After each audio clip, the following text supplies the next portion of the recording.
সে কালকে দেখলাম আমি একটা ভিডিওতে বলছে ডিপজল ভাই তুই তাঙ্গার করা, তুই পারলে বাড়ি করা। এই জায়েদ খানের কাগজ আসছে, সেই কাগজ আমার মাধ্যমে সে আউট করছে। এই জেসমিন শাহ আমাকে ইশারা দিয়ে কাগজ আউট করছে। আপনারা সাংবাদিক হয়েছেন কেন? আপনারা আমাদেরকে জিজ্ঞাসা করেন, ওর পিছে লাগেন।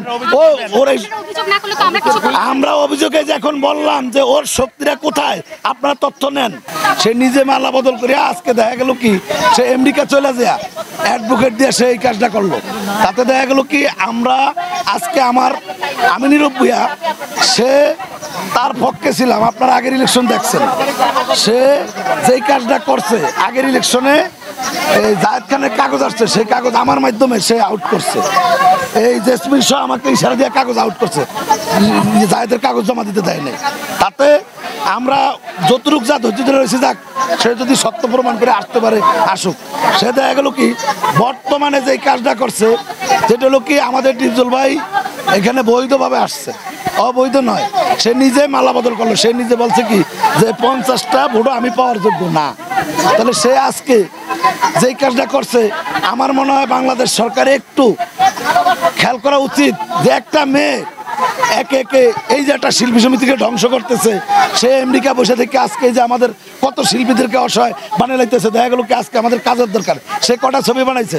আমাদের ডিপজল ভাই দেখা গেলো ইচ্ছা করলে 200 ছবি বানাইতে পারবে, তাকে দেখা গেলো কি আউট করে রাখছে। আমার অনুরোধ আপনারা তার কথাগুলি খুদ্া বাইর করান। সে শক্তি যেটা এটা আমাদের মুখে বলতে চাই না। আপনারা সাংবাদিক যারা তারা সাংবাদিক বাইরের চেষ্টা করলে বাইর করতে পারবেন। এখানে কোনো ভোটে সে জিতা নয়, সে জিতা হইলো তার যে সে কালকে দেখলাম আমি একটা ভিডিওতে বলছে ডিপজল ভাই তুই তাঙ্গার করা, তুই পারলে বাইর করা। তার যদি সেই কথা বাইর করে যায় তার আরেকটা মানুষের সংসার জীবন লাইফ ধ্বংস হইব। তাতে আমরা ওইভাবে চাই না। আমরা চাই তার ইজ্জত নিয়ে সে থাকুক এবং আমাদের ইজ্জত নিয়ে আমরা থাকি এবং ডিপজল ভাই আমাদের সেক্রেটারি হিসাবে থাকবে, এটাই আমরা চাই।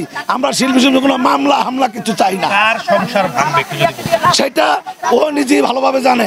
এটা আপনারা সাংবাদিক হয়েছেন কেন? আপনারা আমাদেরকে জিজ্ঞাসা করেন, ওর পিছে লাগেন। আমরা অভিযোগে যে এখন বললাম যে ওর শক্তিটা কোথায় আপনারা তথ্য নেন। ও যে এখন আমেরিকা চলে গেল, ওর কিসের বলে এইভাবে পড়ে গেল 1 মাসের মাথায় দেখা গেল কি সে কথা বলে আইডিয়ালিস্টিক না হয় তাহলে মানুষটাকে কেন